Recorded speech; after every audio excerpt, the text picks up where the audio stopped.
As we're waiting for Mzungu to. Okay, good. Okay. So, what did we learn last time when we met?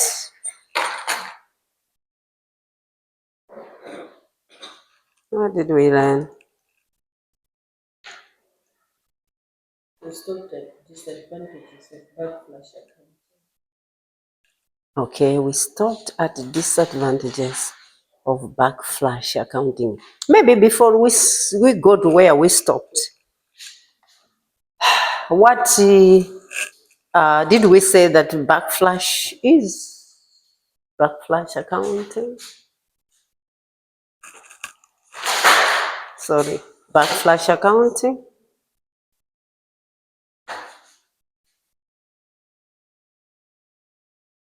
Mona? Backflash accounting?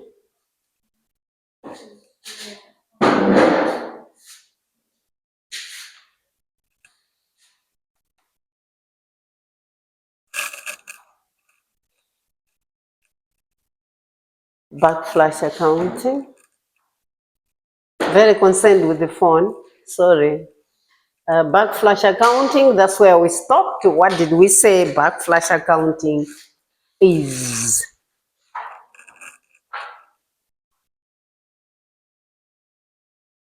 Backflash, Dorothy? It's a traditional approach Mhm. where it talks about manufacturing that emphasizes on long production lines Mhm. to maximize the use. Yes. So we're talking about backflash that he talks about manufacturing, mainly used in manufacturing companies, and we talk of line, let's say, processes. So that's backflash accounting. And we said, what are the advantages of backflash accounting? I think we read about advantages, is it? Advantages of backflash accounting? Some? Backflash accounting?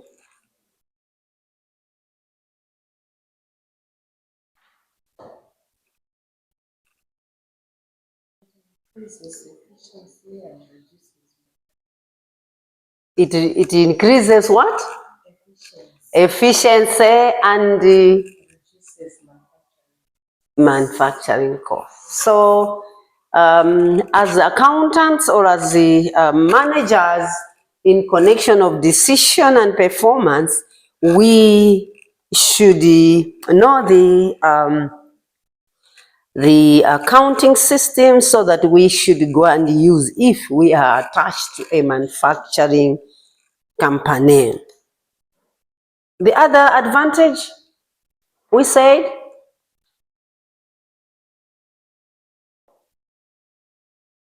Mona, another advantage.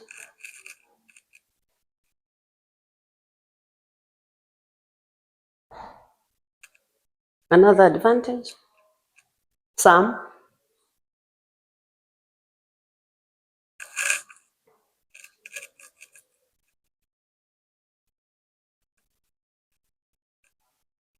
Dorothy, continue. Advantages of backflash. things from total quality management.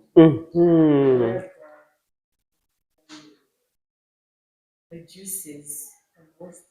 Yes, wastages. You know, this, I think you should put it in your mind that always when we're talking about accounting systems, we always want to control costs. Resources are scarce. As a result, us as accountants or managers in accounting, we should always have that in our minds to say we should control costs so that the resources should be used accordingly. Mind you, we are just employed, but there are owners there that they want to see how well we're doing with their resources. So that should always be in your mind to say, we are supposed to control costs, okay? And the wastes are not encouraged when we're talking about systems of accounting. So backflash accounting or backflash costing is very, very important in connection of us as the managers or accounting managers. And again, we should remember that when we're talking about backflash accounting, we always relate to the other systems like just-in-time. So just-in-time, as we said, is a system which doesn't want to have any waste. It doesn't. How? We said that Japanese are the ones that had started the method, and they are the ones that mostly uses it, mainly when they're making cars. For example, Mona is going to say, I want a Benz for me and my daughter.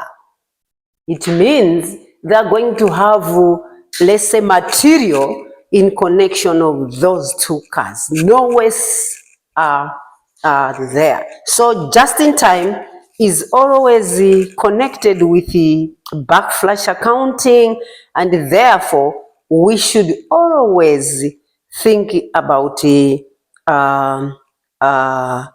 reduction of waste in connection of raw materials. So these are some of the advantages of backflash accounting as we learned last week. And then we said disadvantages of backflash, is it? That's where we left, as you're saying? Okay. Disadvantages of backflash.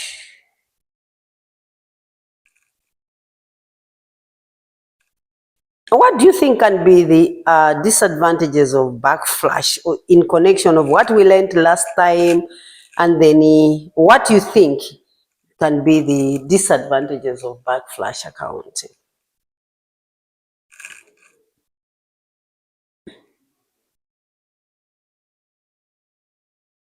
Disadvantages? On your own thinking, because we know that backflash accounting is there to minimize costs, and not only that, it is mainly basing on total quality in connection of its production. Also, it aims at achieving the goal.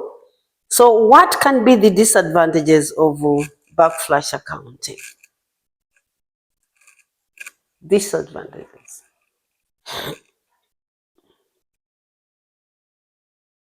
We said that, if I remember, we said that it is an accounting method which does not have full compliance with the GAA, is it? Generally accepted accounting principles, and even external reporting.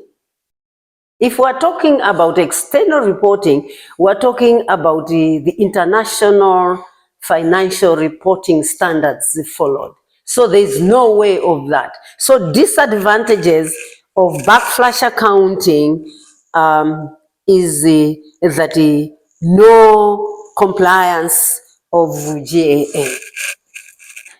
No compliance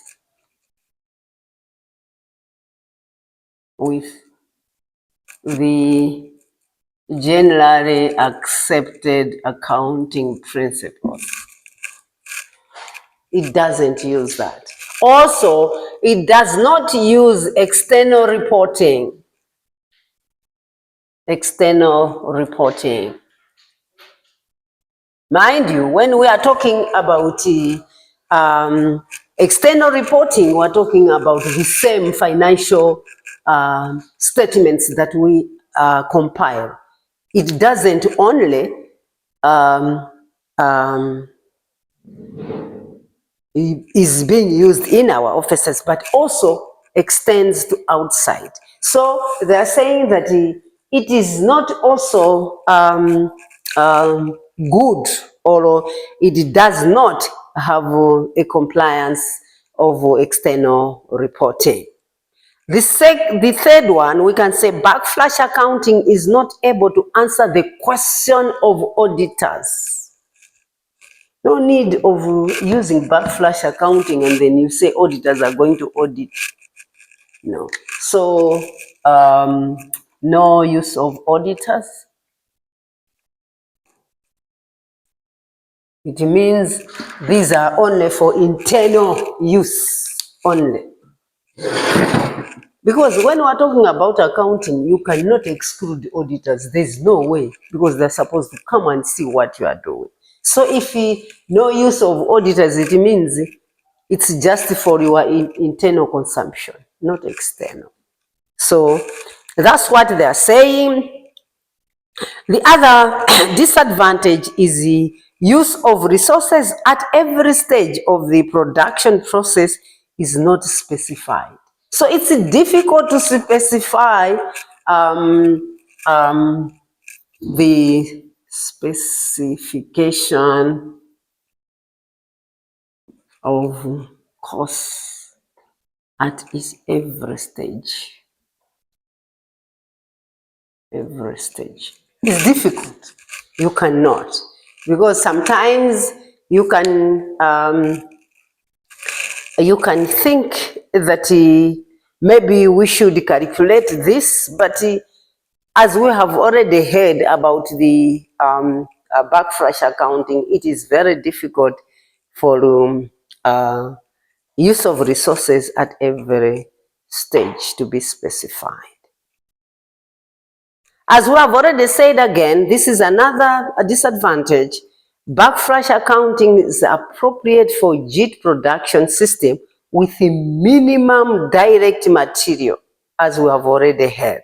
Without direct material as such, situation occurs rarely in the real world. We are talking about just in time. Just in time, yes, we say these are the materials that are really used for that particular, as we have mentioned, for Mona's car. They are saying it is very rare that you can't have any waste. And they are saying in the world, for that matter, rare cases that you cannot have waste.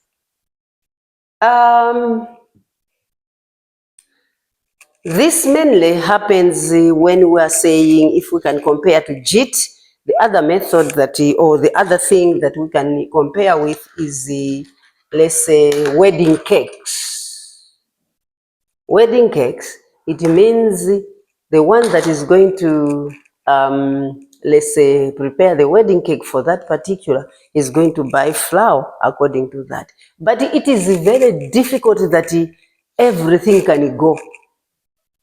I remember I used to sometimes bake scones when I was young then, but now I'm not.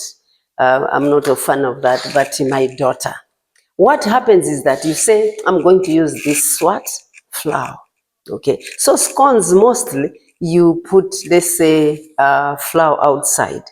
But you will find that at the end of it, you still have some that are not yet prepared to be dough.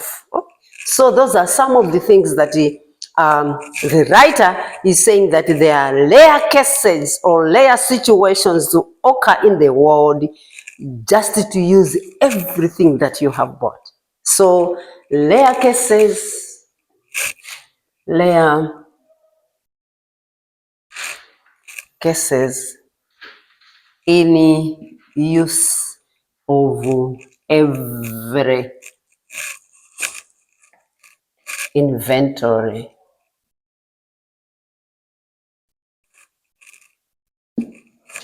rare cases in use of every inventory.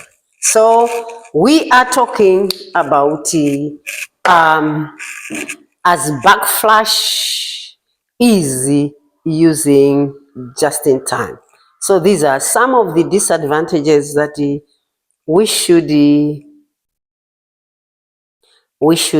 appreciate and that we should know. So they are saying backflash accounting, like just-in-time manufacturing system, is a quite difficult system from traditional systems and requires a specific cost accounting system. So what are they saying? They are saying that it is really difficult and there is no reverse in accounting, not shortcuts, but you just have to do that. So these are some of the disadvantages of, we have so many, but these are some of them. And then we already talked about backflash accounting being delayed accounting, is it? So that is again another disadvantage, is it? It's a delayed accounting system, so it's a disadvantage. Delayed accounting system. It's a delayed accounting system. So that's another disadvantage.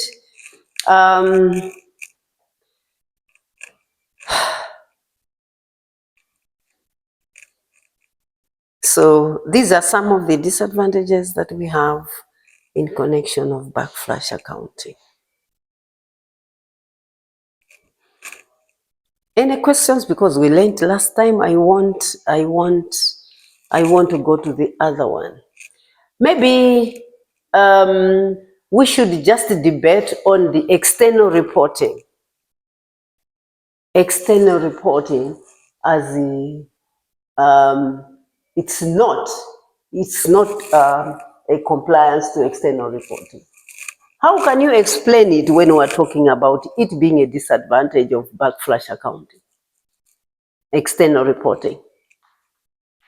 How can you explain it? Because every accountant is supposed to report. That's natural. It's our lifeblood anyway. Maybe Dorothy, you can explain to us to say it's a requirement whether you like it or not. You're supposed to report, isn't it? Yes. So we are saying if it's not compliance to external reporting, can you explain then how it is a disadvantage in backflash accounting? It's difficult for them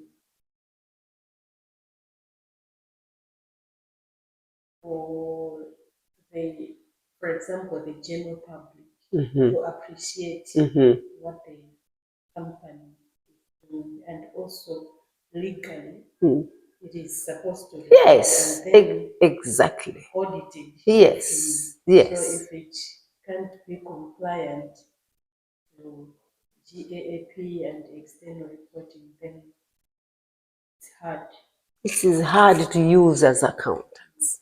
So these are some of the things that we have just to think on our own. If the system of accounting doesn't want us to report externally, it means it has a problem. And really, it's not a good system then to us. You can even explain and write more on that to say, if it's not good or it doesn't comply with GAA, then again for external reporting, then it's not a requirement in the costing systems. So these are some of the things that we just have to be thinking on our own, and not only that, also going into books and see what are the other explanations in connection of the disadvantages. So these are some of the disadvantages that we are talking about. In our presentation, there's an example of that. I hope when I distribute or I share, you are going to appreciate this small example in connection of backflash accounting, and you can see that then it's not a good accounting system, because for us as the accounting managers, we are supposed to have or report externally for other people to appreciate, and not only that, for our reputation of the company that we are in. Any questions? Mona, today you are not in class. I don't know where you are. You are not fine? Sorry, dear. So, that is backflash accounting.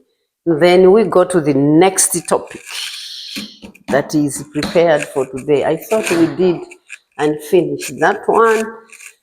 So today we are going to have, what is the next course outline topic? Come again?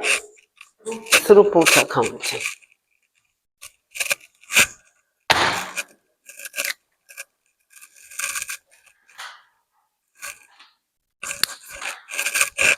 Throughput accounting.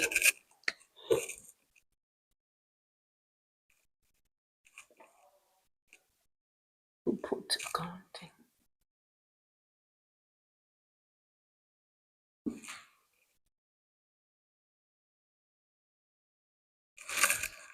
Throughput accounting.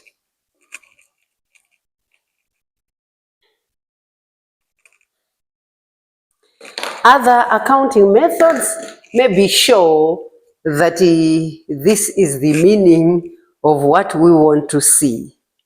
But throughput accounting, I think it's something difficult that maybe I can't ask to say, what do you think it is all about? Because it's contrary to the meaning that maybe we can ask each other. Throughput accounting. Throughput accounting is a simplified management accounting approach that provides managers with support in decision making. Okay? Throughput accounting is a simplified management accounting approach that provides managers with support in decision making aimed at increasing companies' profitability. So we are talking about assisting in decision making,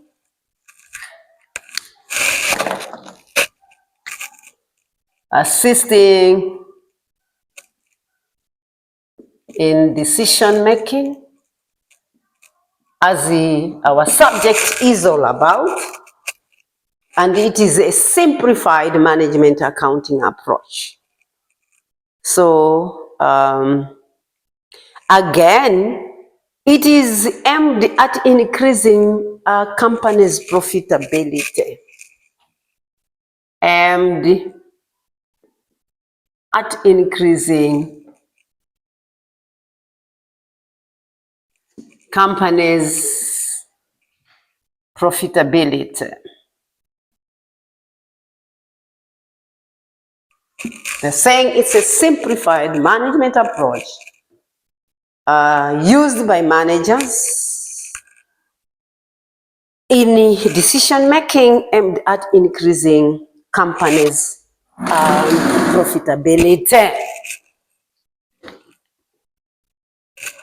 Of course, it is a relatively new method, as they're saying, that identifies factors that limit the company in achieving its goal.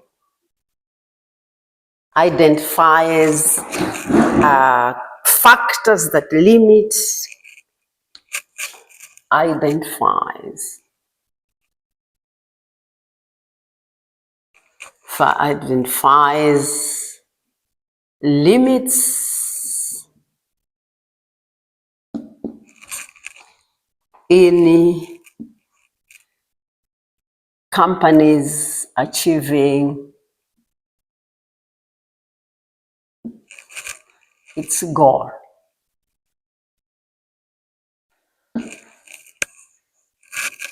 Always, when you want to do something and you identify a limitation, it means you are going to know how to go forward. If you know that I am at school, and for me to have my degree, I have to identify what can be the limits for me not to achieve the certificate. What are these? If I'm a boy, I should not concentrate on chatting with people that pick beers. If I'm a boy, not even a girl for that matter, because I understand even girls drink. I should not do this because I want that. So this is exactly what throughput accounting identifies. It identifies factors that limit the companies to achieve its goal. And again, it focuses on simple measures that drive behaviors in key areas towards reaching organizational goals. Focuses on simple measures. Again, it focuses on simple measures. It focuses on simple measures. So those are the main words in the meaning of throughput accounting. Simple measures that drive behavior in key areas reaching organizational goals. So those are the main key words in or phrases in the throughput accounting definition.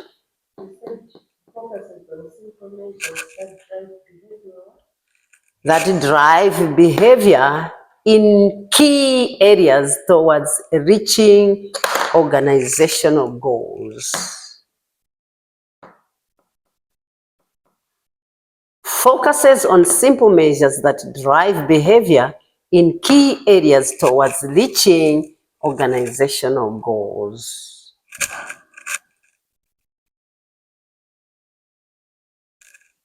So this approach provides better cost data, thus facilitating cost control. So it also controls costs. Most of the accounting methods, we have to have that.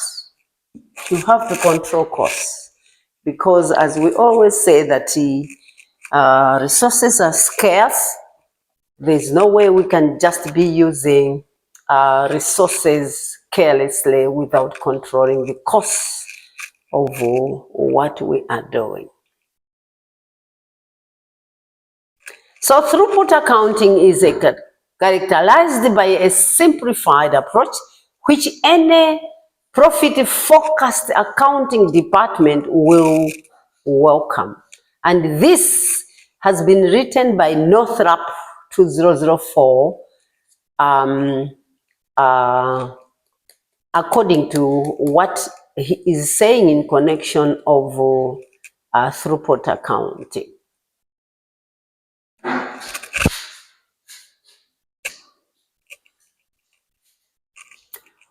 So we have to compare with the normal ways of accounting methods and throughput accounting.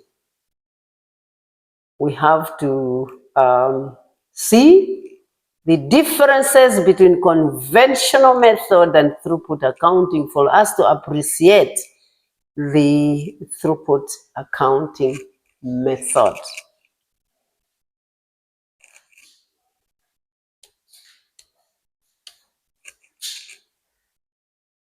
Fundamental concepts of conventional cost accounting. Let's write maybe conventional methods, normal methods of accounting.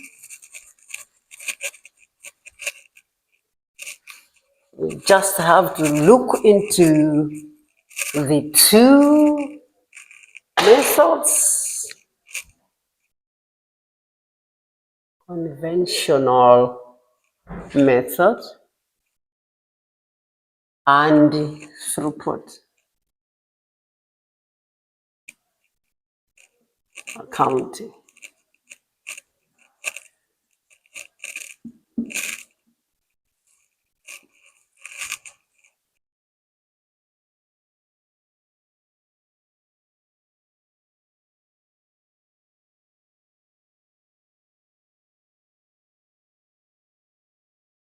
We have called them conventional accounting methods, where they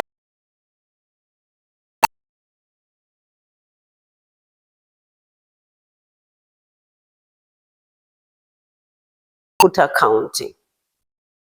There are direct and indirect costs. Direct costs are variable and indirect costs are fixed. So what are we saying? We are saying that conventional cost accounting method is a normal way of doing accounting, while throughput has new principles. So we're saying these old principles, while that new principles.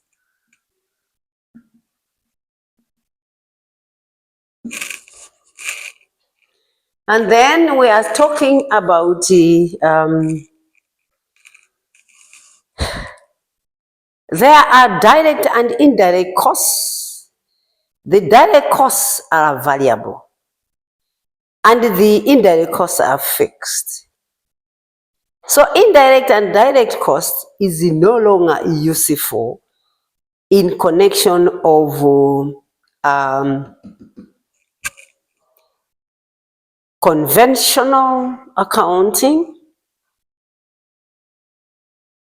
Summing components costs to derive a product cost and subtracting the result from the sales price is a good way to determine a relative product profitability.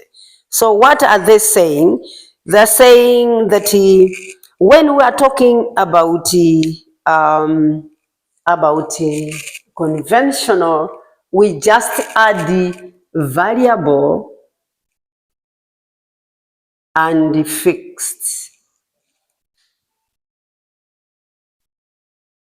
together.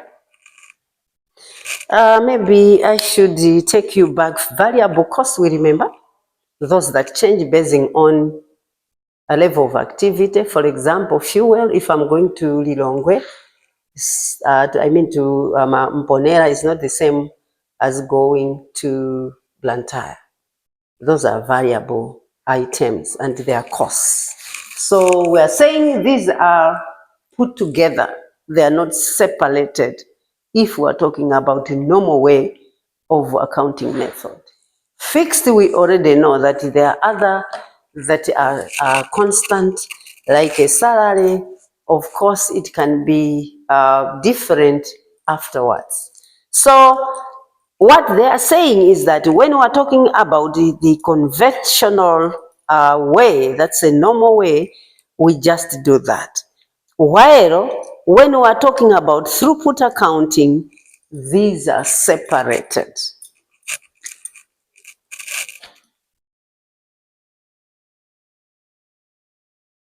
They are separated.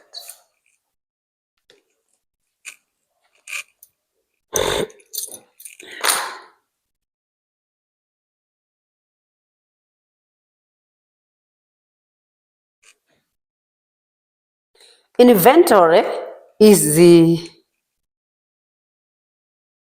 not an asset. But inventory can be an asset, is it? Can inventory be an asset?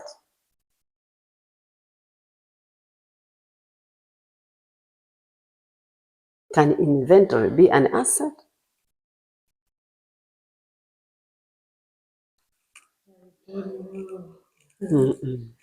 Can inventory be an asset?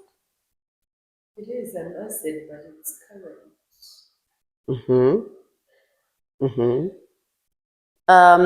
The first sentence says inventory is an asset and working on material increases its value.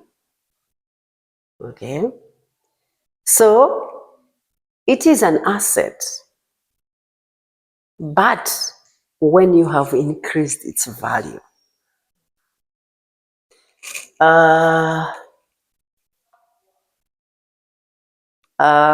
We can give in so many examples anyway to say inventory can sometimes, when increased value, it can be an asset. And then the other sentence is inventory is not an asset. It is the product of an synchronized manufacturing and stands between you and the profit. What are they saying? Inventory is not an asset because maybe in a few period of time, we can sell it and it can go, it can be a current. So this is what they are telling us in connection of the two. So they are saying that the conventional inventory is an asset, while their inventory is not an asset.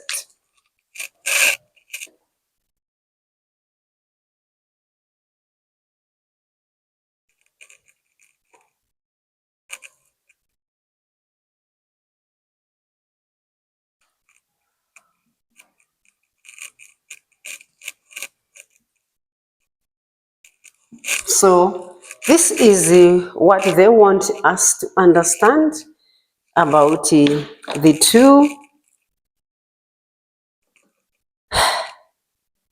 They're saying reducing components of cost directly increases profit. It's true, is it? When you reduce costs, obviously you are increasing profit. Profit is a function of material cost, total factory cost, and the throughput. So what they are saying is that always when we're talking about profit, we have to think about reducing costs. Reducing costs. So throughput accounting was established sometime, and it talks about the theory of contracts. Contracts. What are contracts?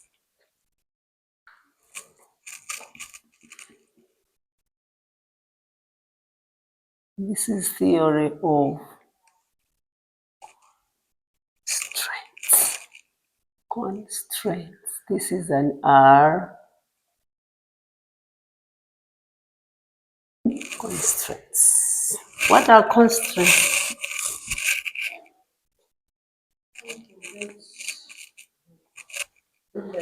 Yes, hinders, limits, problems. Okay. So what they are saying is that as we had already mentioned in the first definition, we said that it identifies the limits. So they are saying that throughput, as it identifies limits, it is a theory of concentrates. So that is the limits or problems. So always we have to think about, when we are talking about throughput, we should think that you have first to identify problems that can hinder you to reach the goal of what you want. So throughput accounting to decision makers is very, very important because you first identify what are the problems of me not to reach where I'm supposed to reach, or not to achieve the goal that the organization is all about. So in short, when we're talking about theory of concentrates, it means we're talking to say TOC.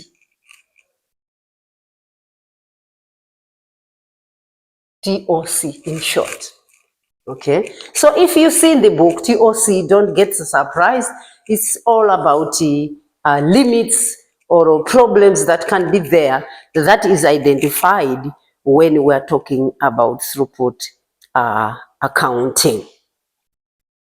And this was developed by a man called Goldland, Eli Goldland, who started it sometime in 1980.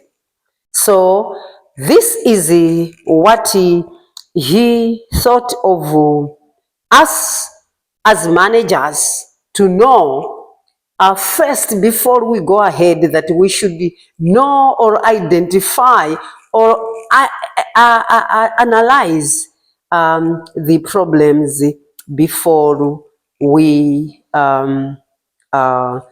use the method itself. Because if you know the hindrances, if you know the limits, if you know the problems that can not make you reach what you want, it means it's easy to go or to achieve the goal. So that is what Goldland thought about. That was sometime in 1980. Its purpose, its main purpose is revolving process of identifying, analyzing, and eliminating those concentrates that restrict the firm's value addition. So we're talking about the three things. Identify. You first have, in throughput accounting, you first have to identify,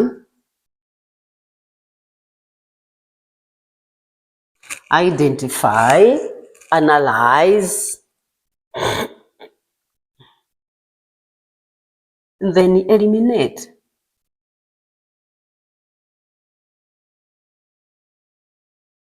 Eliminate. Okay, so eliminate those concentrates, eliminate, identify, analyze, eliminate concentrates.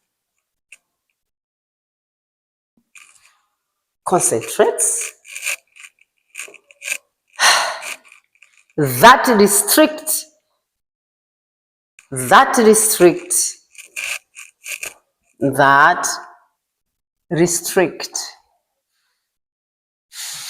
the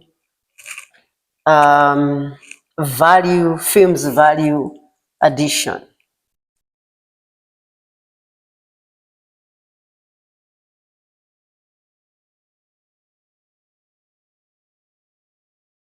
Value addition. So when you are talking about throughput accounting, you always have to talk about problems or concentrates that should be first in the process. Identify, analyze, and eliminate those concentrates that can restrict the firm's value addition process. So this is when we're talking about the throughput accounting.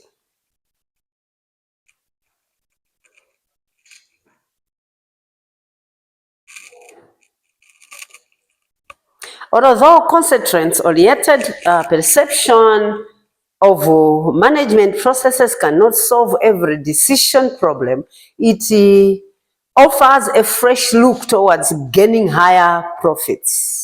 So despite we know that the processes of identifying all those and then we know that it is something that can not make us reach the higher profits of an organization, but it is an application tool that managers in the field should develop based on the theory of concentrates, the concentrates that they have. So it will depend on what problems or what limitations you have that can completely hinder you or can make you achieve the goal of throughput accounting. So throughput accounting has got a vast definition. If you take it as we have discussed, what we wrote plus those that we have written below, it means it's something that has a very good definition. In throughput accounting, we have steps that are supposed to be followed. We have steps in throughput accounting.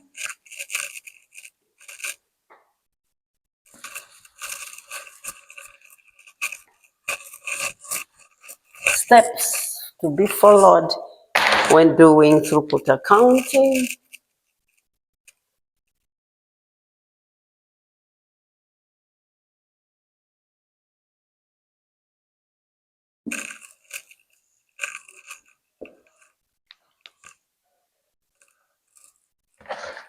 Steps.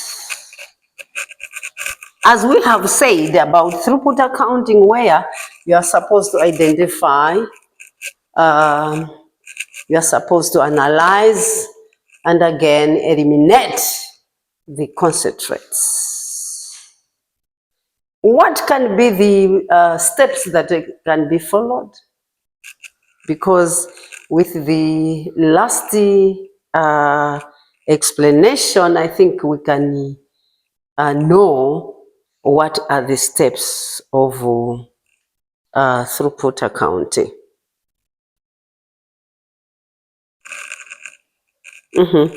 What do you think can be the steps in doing that, in doing the steps of throughput accounting?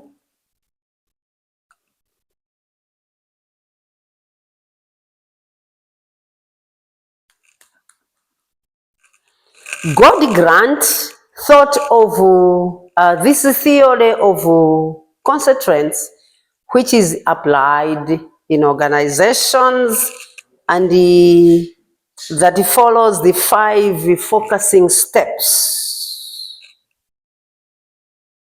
which he developed to help organizations deal with the problems or limitation. Otherwise, they can also be called bottlenecks. So concentrates can be limitations, can be bottlenecks.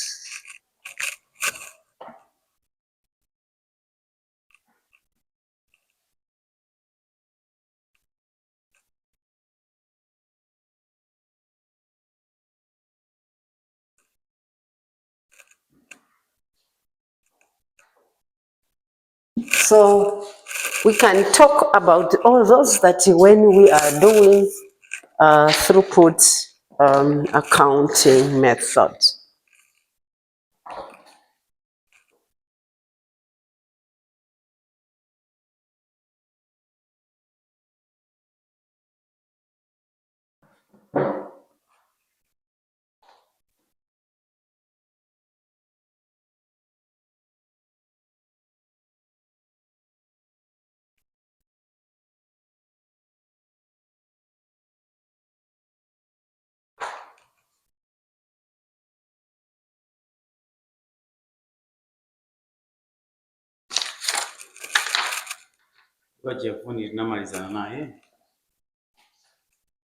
Hivyo na nata nimaliza.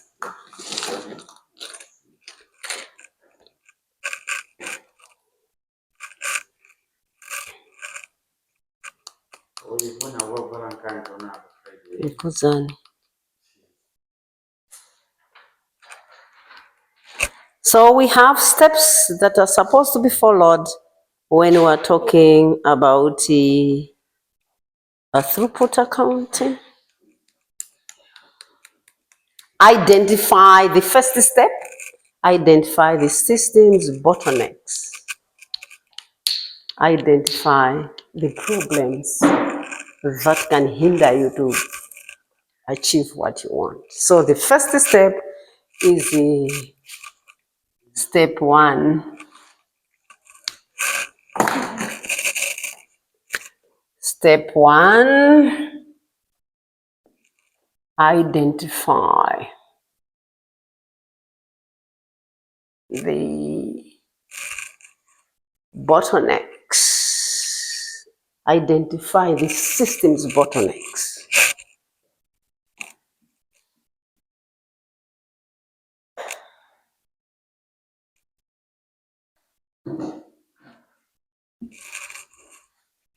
When we're talking about concentrates, we are talking of bottlenecks, we are talking about limitation or problems. The first article that you should do is identify the bottleneck within the factory. These can be maybe talked about, or factory workers talked about them. Sometimes they can be physically seen, maybe in connection of machines.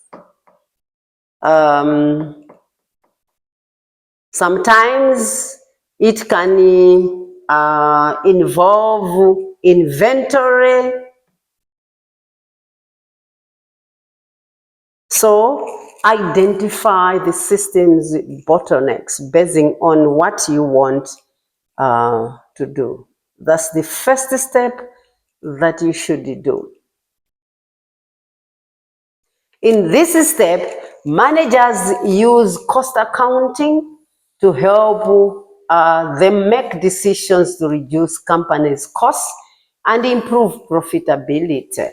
So for the sake of completeness, it should be noted that the theory of concentrates and throughput accounting is not the only approach used in decision making.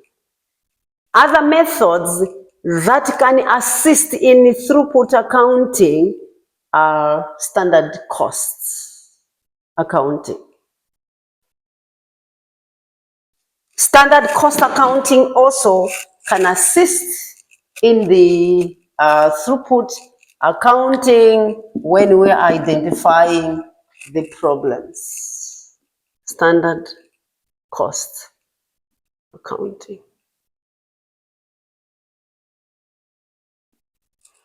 Again, the other method that can also assist the activity-based costing.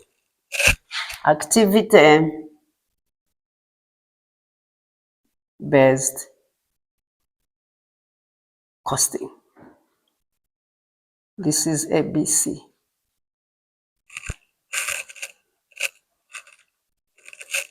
The other method that also can assist is marginal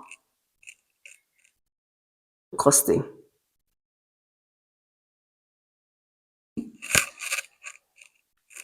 Marginal costing.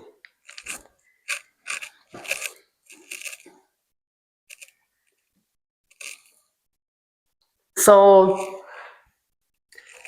the general hypothesis of the TOC, I mean the theory of concentrates, is mainly the limits that are involved in achieving firm's goal, and their impact reduces costing or profitability. So when we're talking about throughput accounting, we should not take out the limitations. We should not take out the concentrates. Also, we should not take out the costs control of the company reducing costs. So when we're talking about the throughput, we should think in those lines. So a concentrate can be a resource, a company's policy, you get the point. It can be a resource, it can be a company's policy, management mindset. So all these can be a hindrance. We already know that sometimes management policies can hinder you to achieve what you want. I remember the other time I talked about that, to say sometimes the accounting system or accounting procedure says that do this. But the management mindset, they say, no, no, no, as we don't want you to do all that, you have to do it. So those are some of the bottlenecks or some of the hindrances that you can identify as you are expecting to achieve maybe something, a goal that will increase profit by using throughput accounting.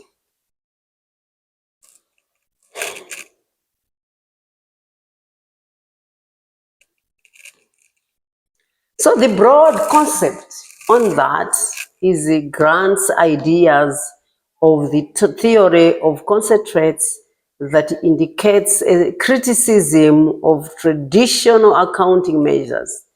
They focus on working optionally, and sometimes we can think about the certain critical points that are involved in the production schedules. Eliminating bottlenecks, increasing the productivity or profit maximization.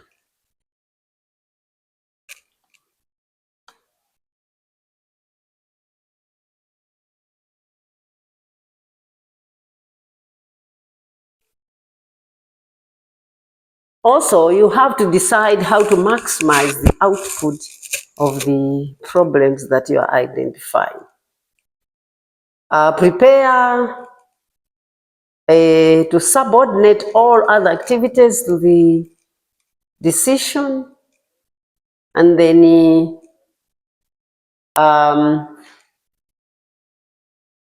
you can sometimes deploy other people in identifying the problems that you have in the company for you to come up with what you want to come up with. Identify a policy problem that can be more easily eliminated. Okay, so when you are talking about identifying a bottleneck, it means it should be easily eliminated, because you are talking of elimination of such problems for you to achieve the goal. So once the concentrate or the bottleneck has been rectified, go back to step one to identify the next most serious concentrate and repeat.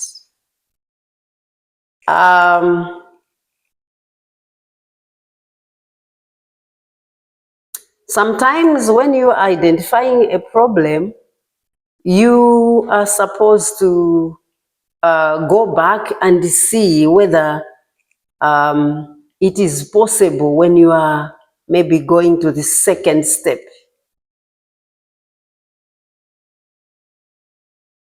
Second step.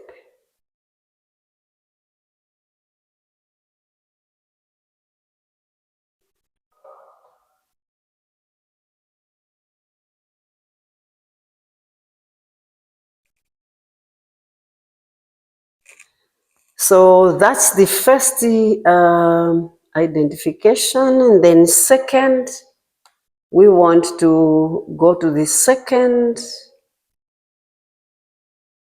step.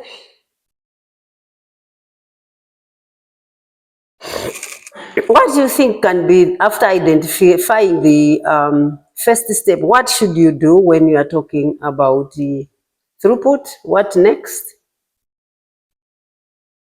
What do you think can be the next stage?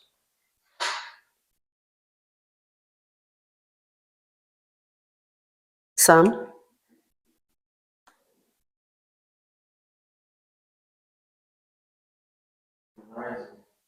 Come again? Rising.